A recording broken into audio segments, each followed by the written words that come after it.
si je vous demandais de me dire qu'est-ce qui fait que vous pensez que cette personne que vous identifiez comme étant votre flamme jumelle est votre flamme jumelle. Si je vous demandais de me dire qu'est-ce qui fait la différence? Pourquoi vous croyez que cette personne est votre flamme jumelle? Quelle est l'émotion? Quel est le sentiment? L'impression? Le ressenti? Le feeling? Qu'est-ce qu'il y a de particulier, de distinctif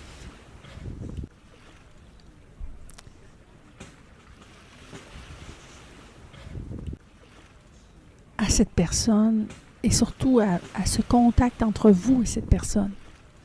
Qu'est-ce qu'il y a de particulier? Que me diriez-vous?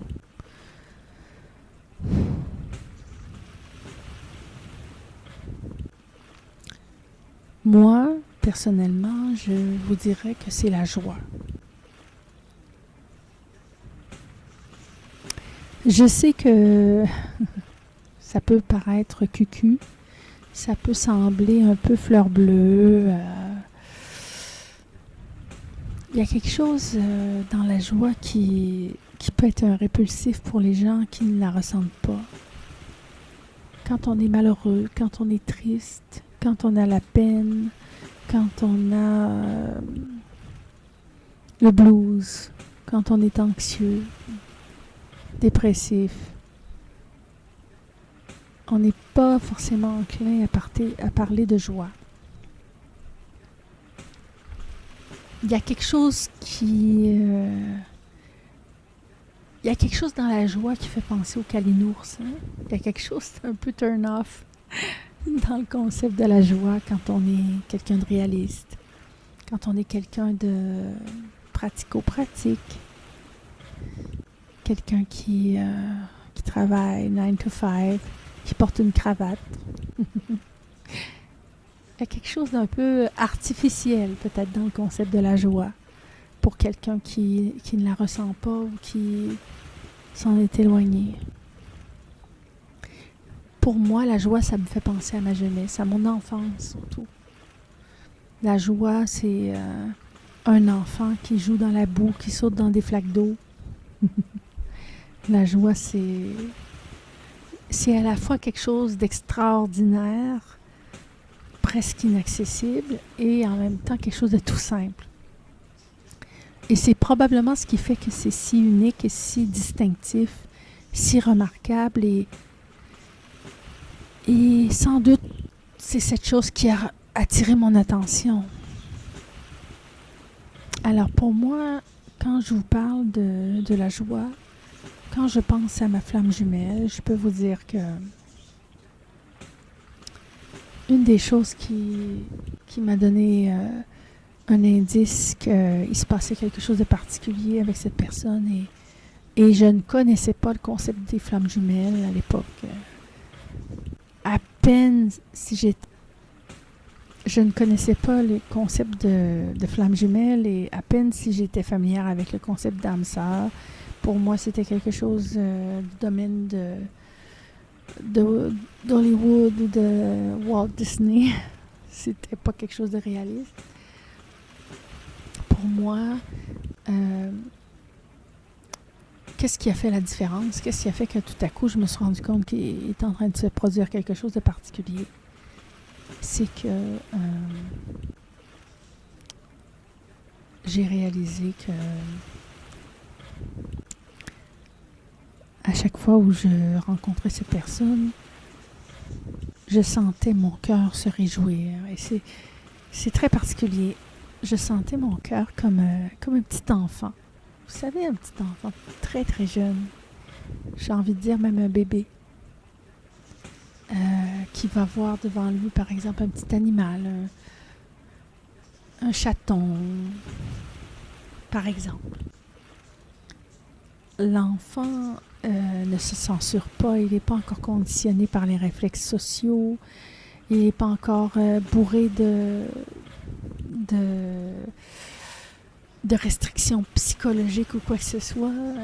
Alors, il va sourire, il va rire, il va avoir toutes sortes d'expressions faciales. Il va être émerveillé par le petit chaton qui va être devant lui. OK?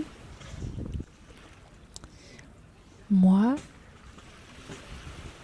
quand j'ai réalisé que cette personne était ma flamme jumelle, en fait, pour ma part, c'était quand j'ai réalisé que cette personne était importante pour moi,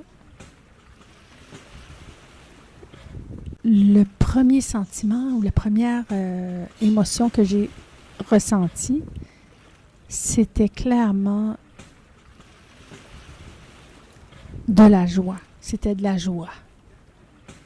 Comme un feu d'artifice. Comme les premiers flocons en hiver. C'était quelque chose de fabuleux, de joyeux, et il n'y avait pas de raison attachée, il n'y avait pas d'explication, il n'y avait pas de rationnel. C'était pas important.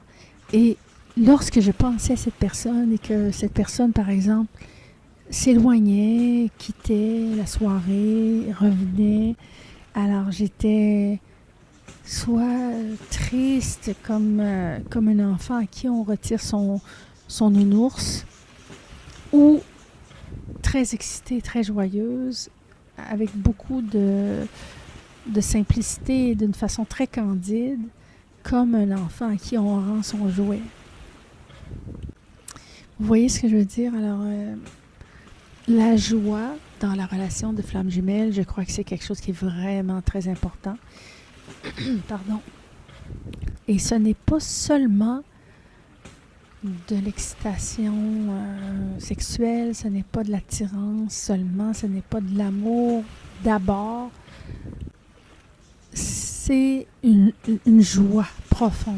Et au fond, c'est l'âme, selon moi, c'est l'âme qui reconnaît l'autre.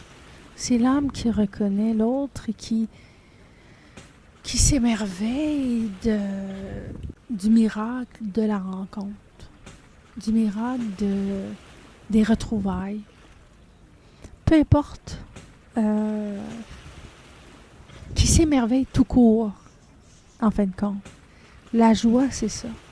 C'est un sentiment de grand plaisir, spontané, sans raison, sans explication, devant quelque chose qui se produit et qui est pour l'âme quelque chose de merveilleux.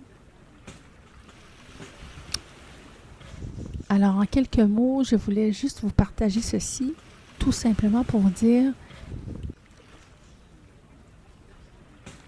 je vous invite en fait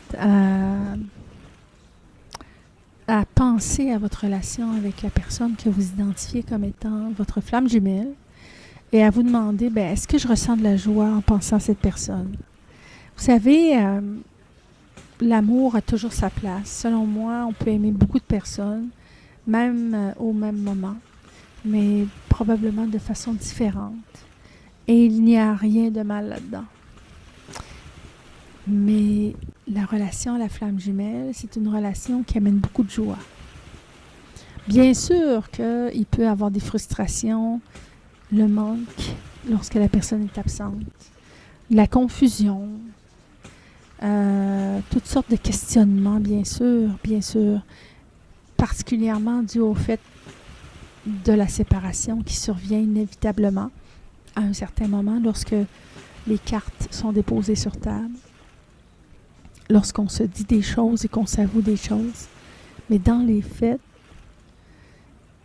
il demeure dans cette relation une source de joie, une source d'émerveillement.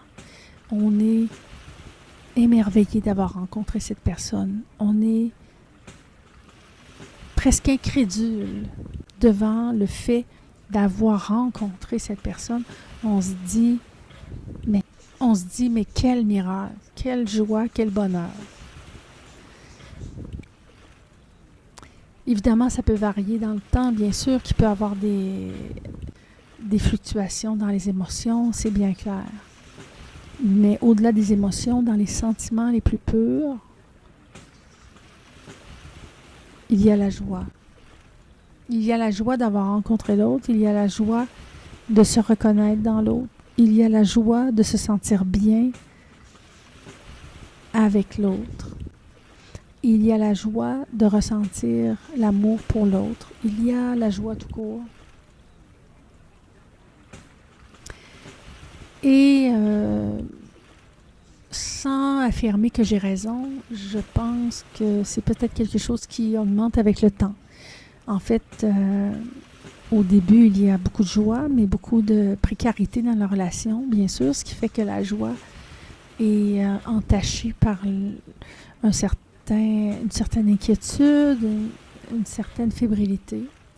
Mais au fil du temps, au fil de l'évolution de la relation, même après la séparation, il y a la joie parce qu'on est dans un état de certitude que l'autre est quelqu'un de spécial pour nous, d'essentiel pour nous, d'unique pour nous. Et la joie qu'on ressent en y pensant, la joie qu'on ressent lorsqu'on